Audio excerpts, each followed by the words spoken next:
Hello সুপ্রিয় দর্শক মণ্ডলী, আপনারা দেখতে পাচ্ছেন আমি আছি মোহাম্মদ নাজমুল হাসান, এ টু জেড বাহিনী টিভির পক্ষ থেকে।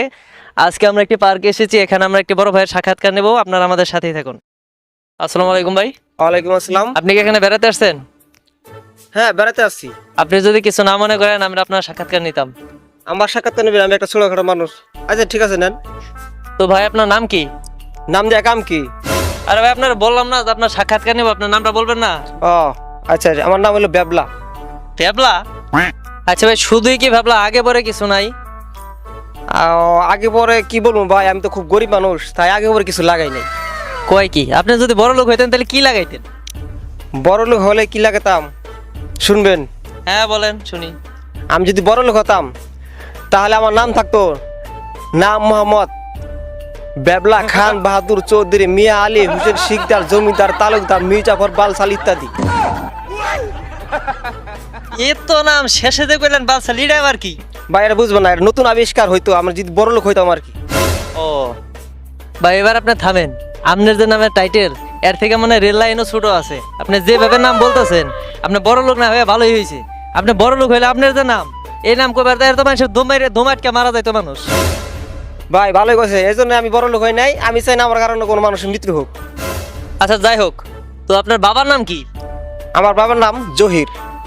শুধুই জহির? আপনার বাবার নামের আগে পরে কিছু নাই? আমার বাবা তো আমার চেয়ে গরিব। এই সমুদ্রের পোলা আটার যাই খাই বড় হয়েছে। আমরা তো ভাত পোলাও মাংস অনেক কিছু খাইতে পারি, ও নিশ্চয় গরিব, আগে পরে আর কি থাকবে।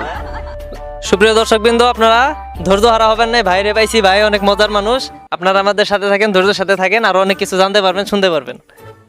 ওটা আমার বাপ না তো, একটা পাহাড়। থুর মিয়া, এটা আপনি কি কন? বাপ আবার পাহাড় হয় কেমনে? পাহাড় হয় বুঝেন নাই? না না, বুঝতে পারিনি, তো বুঝাই বলেন। আপনার বুঝাই বলতেছি। বর্তমানে আমার বাবা আছে, আমার একটা পাহাড়। পাহাড় মানে বুঝেন না, আমরা এই পাহাড় সেই পাহাড় না।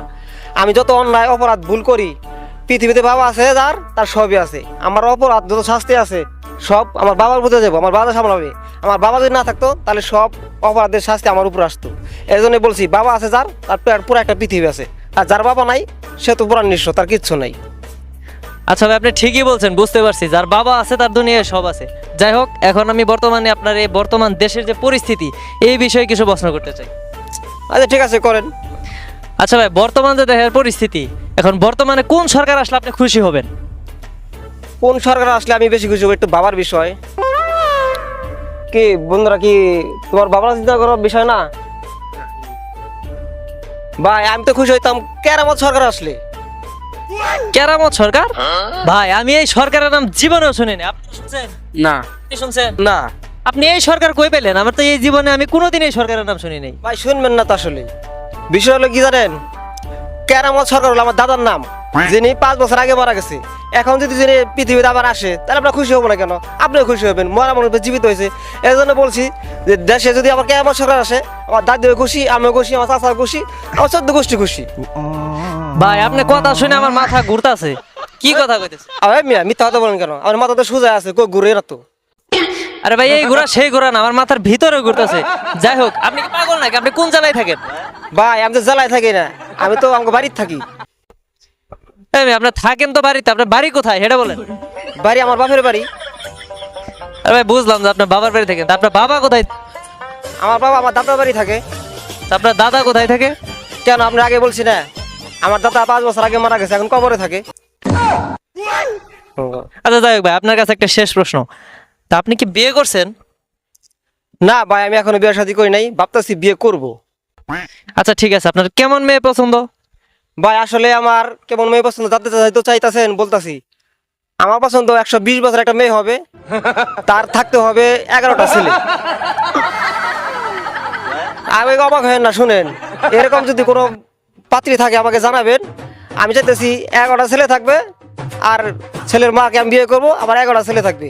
কারণ বাংলাদেশের যে খেলার পরিস্থিতি আপনি কিছুদিন আগে দেখতে পাচ্ছেন, পাকিস্তান লেগে Bangladesh white wash, West Indies লেগে হোয়াইট ওয়াশ। এবার যে বিশ্বকাপ খেলবো, এই T20 ওয়ানডে, আমার তো মনে হয় সব 25 ম্যাচ ওরাই খেলতে হবে, তারপরে যাইতে হবে বিশ্বকাপে। তাই ভাবতেছি এবার আমার 11টা ছেলে যদি আমি এরকম ভাই বিয়ে করে 11টা ছেলেতে আমি বিশ্বকাপের প্রস্তুতি নিয়ে বিশ্বকাপ খেলার চিন্তা ভাবনা করছি। আপনার মনের আশা তো সুপ্রিয় দর্শক মন্ডলী, আপনারাও দেখবেন যে এরকম 11 বাচ্চার মা যদি থাকে 120 বছর বয়স, তো আপনারা আমাদের সাথে যোগাযোগ করবেন। আমরা সি টু জেড বাহিনী আপনাদের পাশে সবসময় বিনোদনমূলক ভিডিও নিয়ে আবারও হয়তো দেখা হবে কোনো এক সময় কোনো এক ভিডিওতে। সে পর্যন্ত সুস্থ থাকবেন, ভালো থাকবেন, আল্লাহ হাফেজ।